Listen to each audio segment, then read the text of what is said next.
Dear class, welcome to the second video in which we will be dealing again with the question how to write a convincing speech. In my last video and in class today, we focused on content and structure. By now, you're all experts on this topic. So today, we're concentrating on another crucial element that helps making your speech understandable, inspiring, and convincing. And that part is the language. And by language, I'm not referring to the speaker's voice. No, no, no.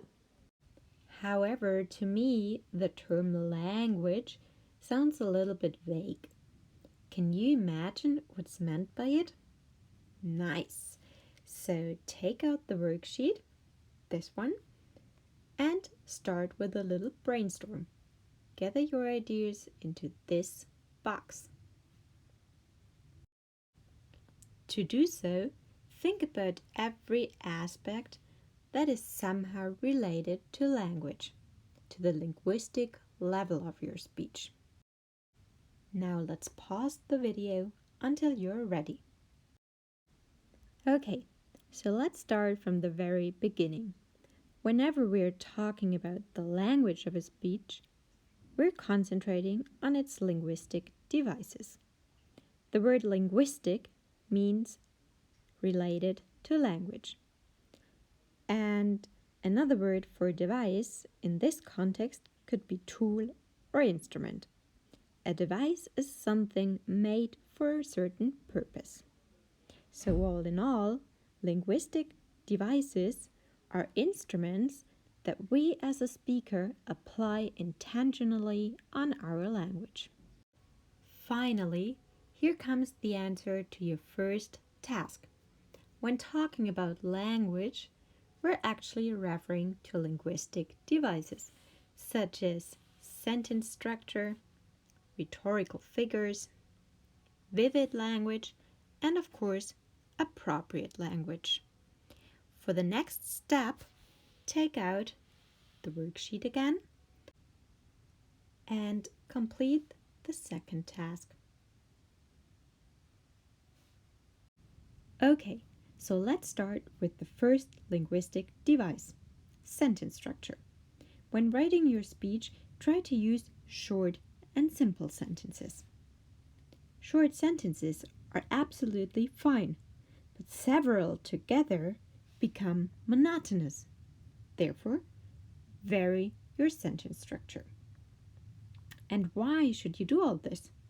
Because you want your audience to get the message of your speech. And the easier you speak, the easier it is for them to recognize your message. Brilliant! So let's continue with the second linguistic device, rhetorical figures. I assume that you've heard a lot about rhetorical figures in your German classes. So for the next task, take out the worksheet, the list of rhetorical devices, and highlight your top 3. While highlighting them, think about for what purpose you could use them in your speech. For instance, metaphors I could use in order to create a more vivid language. But we're talking about vivid language in a sec. Pause the video until you're ready. Okay, so our third linguistic device is vivid language. Vivid language helps your audience to create strong, distinct, memorable mental pictures. It also helps to truly understand and imagine what you're saying. A speaker who uses vivid language successfully will tap into one or more of the audience's 5 basic senses. These are hearing,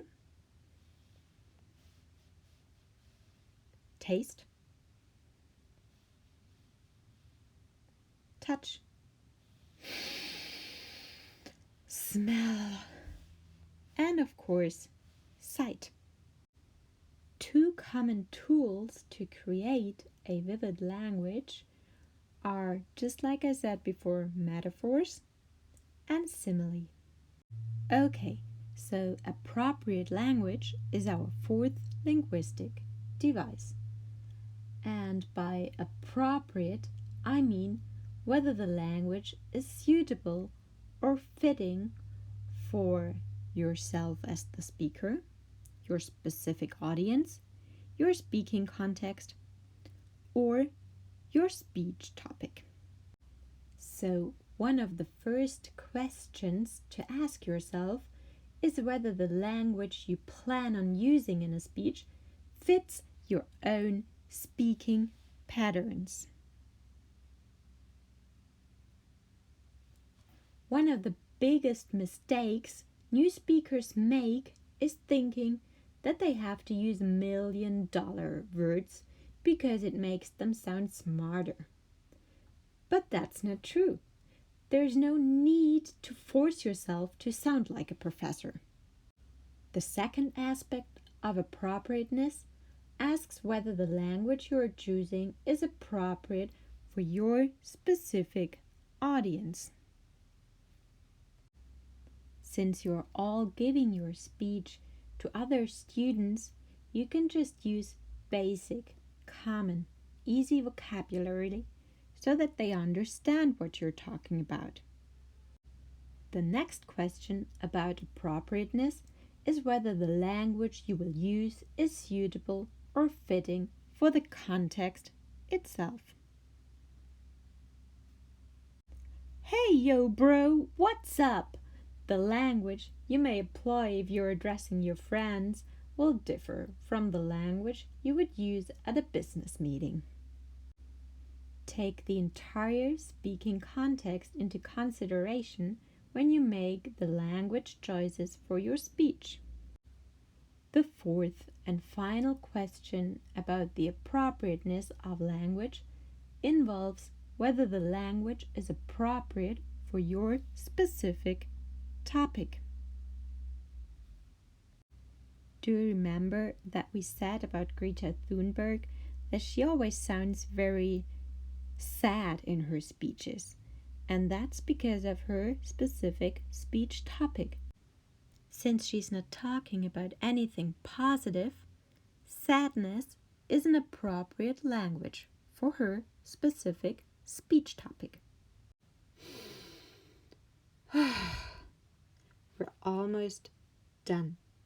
So at the very beginning of this video, I told you that linguistic devices are instruments, tools that we, as a speaker, apply intentionally on our language for a certain purpose.